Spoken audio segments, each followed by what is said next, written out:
Hello everybody, welcome back to my channel. Today we're talking about something that a lot of you have asked about, and it seems to be a real worry between men of all ages, basically from as early as like 17 years old, all the way up to 40, and that is hair loss, hair fall as some of you call it, and baldness. Now I've been putting off doing this because I wanted to get my facts right. I've phoned around, I've asked professionals, I've done a lot of research, and none of this video will include any product names, any brands, any kind of anything that would make this video feel sponsored because a lot of these products basically don't work, and we'll go more into that as I start to talk about the subject. So let's get straight into it. It's just going to be very to the point, more facts than anything. So according to a recent survey by the NHS, 30% of men will experience hair loss by the age of 29 and 50% by the age of 50. It's very, very, very common. And the main culprits of hair loss are age, testosterone, and genetics. So in general, the most the most common form of baldness is male pattern baldness, which is called androgenetic alopecia, to be scientific about it. That is the most common, and that's the hair loss where you start to lose hair on your crown area, at the front here, and you kind of get the M shape, you start receding quite a bit as well. And that is because testosterone, or something called DHT, actually closes the hair follicles. It shrinks it over time gradually until it's completely damaged, and it's unable to produce any more hair. So in time your hair will thin, fall out, and then hair just won't appear anymore in those areas. Now, whilst this is still not 100% conclusive of what does actually cause baldness or male pattern baldness, it's pretty much what 99.9% of doctors believe is the cause in the majority of males. So today I'm going to first of all cover a few myths about baldness and hair loss and hair fall that I mainly picked up from the comments and questions that people have asked. I'm going to tell you what to not waste your money on, products that promise to do certain things, the latest trends in fixing male baldness, and then finally some tips and some treatments as well. Let's talk about the myths behind hair loss and hair fall. A very, very common one is people believe that hair products can actually make your hair fall out. This is not true. Basically, it's not true. Whilst products with a high alcohol content can dry out your hair, make a few fall out, there's no evidence that these products actually has anything to do with your hair follicles. They don't damage your hair follicles. So whilst you may be styling your hair, you may see a couple of hairs on your hand. They may have ripped out a few hairs, mainly through the effort to get products for your hair, but this does not mean your hair follicles are ruined. Your hair will grow again through that hair follicle. So it may dry out, but there is simply no scientific evidence that hair products leads to hair loss. The other one is that stress can make you go bald. While again, stress can make your hair fall out, it's got nothing to do with the actual hair follicle. Now I'm going to talk about what to not waste your money on. So this is the one thing that really gets to me. I see a lot of product reviews, a lot of articles, a lot of new brands and products that claim to help regenerate these follicles. The hair loss industry is worth $4 billion. That is as of the end of 2015. So we're coming up to the end of 2016, and I bet you it's worth so much more now, but £4 billion. And this is due to industries playing on those insecurities of men who are losing their hair, going bald, and I think it's the worst thing. I think it's absolutely awful. I've seen YouTubers review products. I saw two big male YouTubers review the shampoo that I got contacted about to advertise, and I refused to because first of all, I'm not going bald. I can't test it. I don't know, if it actually helps. And second of all, they wanted me to post this video within a week of receiving the product. First of all, I can't test it out. Second of all, a week is not long enough to experience any kind of difference.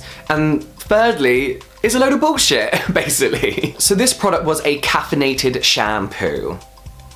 This is probably one of the most accessible and most advertised products for men who are experiencing hair loss. So whilst caffeine shampoos can make your existing hair thicker, a lot healthier, it can keep your hair follicles nice and clean and healthy, it has nothing to do with the DHT chemical, the testosterone that is shrinking those hair follicles. So it has nothing to do with the effect of DHT, which is what you want in a product if you want to stop your hair loss, if that makes sense. It's gonna do nothing to help regenerate any type of hair growth, despite what they're advertising. So yeah, that pisses me off. So I'm just gonna say, don't don't buy into that. The next up is laser combs and hats, laser caps. These are like the latest trend in preventing male hair loss, regrowing hair, and they claim to basically regenerate those hair follicles. Basically, these are very, very expensive. Laser treatments are very expensive as well, and they have very, very low success rate, like very low. Very low to the extent that sometimes they just don't even work.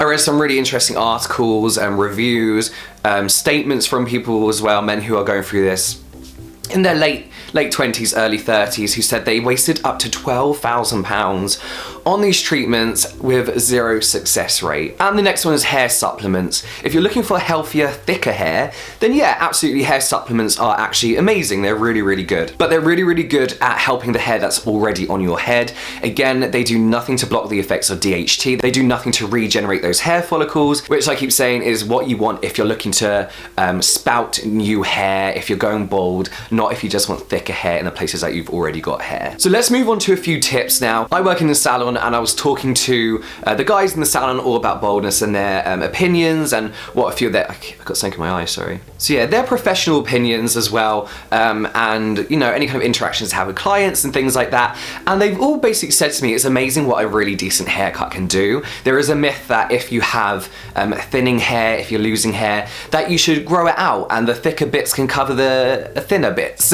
That's when you come into comb over territory, and you want to avoid that. You know, there is a science behind getting your hair cut, and haircuts can really reshape the face. They can draw the attention to the face area, to the positive areas, which is exactly what we want. The next one is if you've got thinning hair, if you're in that process of losing hair, and it is a real confidence drainer. You know, there are products on the market that are hair building fibers. I have done a video on this before. Not going to mention the brand. It wasn't a sponsored video, but they are out there. They range everything from like £10 all the way up to 50. The brand that I did a video on was about, I think it's about £20. These are little fibers that stick to your hairs and make your really, really thin hairs, even if you can't see them with the naked eye, they make them look a lot thicker and just like new hair. I will link that video down below. You'll find everything you need to know about it there. But hair building fibers aren't a permanent fix. Obviously, they're just a temporary cosmetic thing that you do have to do every day, like how you style your hair. Okay, so finally, let's talk about treatments. The main thing that I discussed with my doctor, I had really bad headaches like a month ago and I thought I was dying. So I thought I'd go and take this opportunity to talk to this doctor about it. She said, basically, if you are suffering from hair loss, if you are starting to go bald and you really want to do something about it, go to a doctor, not a hair clinic. And this is why. Hair clinics are there to make money, obviously, and they will exhaust all the options before going for the ultimate, which is usually the hair transplant. Again, this matches up with a lot of reviews and a lot of statements, a lot of kind of like hair loss journals and journeys that I read from guys online, is that they will go through everything from laser treatment to massages to ointments, making you spend thousands and thousands of pounds. Yeah, I've seen that people have spent up to like 25,000, even hundreds of thousands before they just decide to spend all that money that they could have spent on these treatments just on a hair transplant. But saying that some of these treatments may actually be enough for you. So this is something your doctor will be able to tell you rather than a hair clinic. Also, doctors can actually prescribe medicine if it's right for you and if they think it's what will work for you. Now, I am going to mention brands here. These are all FDA approved products. There's a medicine called Rogaine, and as I said, this is an FDA approved treatment for male pattern baldness. And this is kind of like an ointment-y kind of oil tonic type thing that when applied directly to the scalp, it can help renew those hair follicles and actually help them to start growing hair again. Very similarly, there's something called Finastride, I'm not sure how you pronounce it. This is actually very, very popular, and I've read some amazing reviews about this, seen some amazing videos, testimonials. And this is a prescribed pill that blocks that DHT, pretty much blocks it from forming, if that makes sense. I don't know, there's a lot of science behind it, but it blocks that being produced and developing in your scalp. However, there are quite a few side effects to these products that may affect you, may not. So again, this is something that your doctor will prescribe and go through with you. From what I've read, this is a bit of more of a life decision, a lifestyle choice. And both of these products that I mentioned only work as you're using them. So when you're using them, you'll be growing hair. When you stop using them, you will no longer be producing new hair. So it is something you have to constantly take, as I said, a lifestyle change and choice. There are more natural ways, tea tree, argan oil, aloe vera, which I have mentioned in some of my videos, which kind of help at very early stages, but again, a low success rate, and also very good at promoting healthy hair on your hair that's already there. So if we're gonna summarize this, the most important things to do is, number one, diagnose your baldness. Your doctor will help you with this. Is it alopecia? Is it male pattern baldness? Is it stress? You need to get this diagnosed before you can then start thinking about treatments and what to do for it. The second one, don't waste money. Go to your doctor straight away.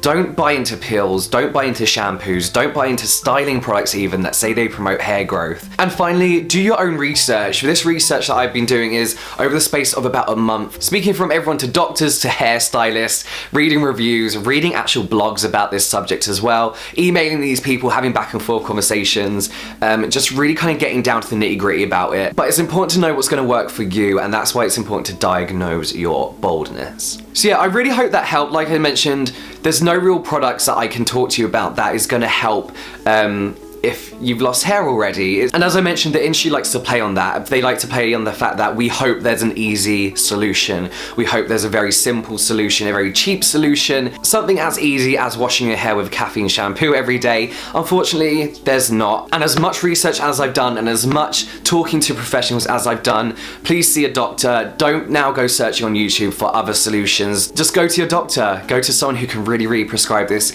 and start changing this for you. I think that's so important. But I hope that helped. I know it's kind of just straight to the point and very direct, but that's how we have to be about this subject. There's no kind of tiptoeing around it. But that's it for now, guys. I will see you next time.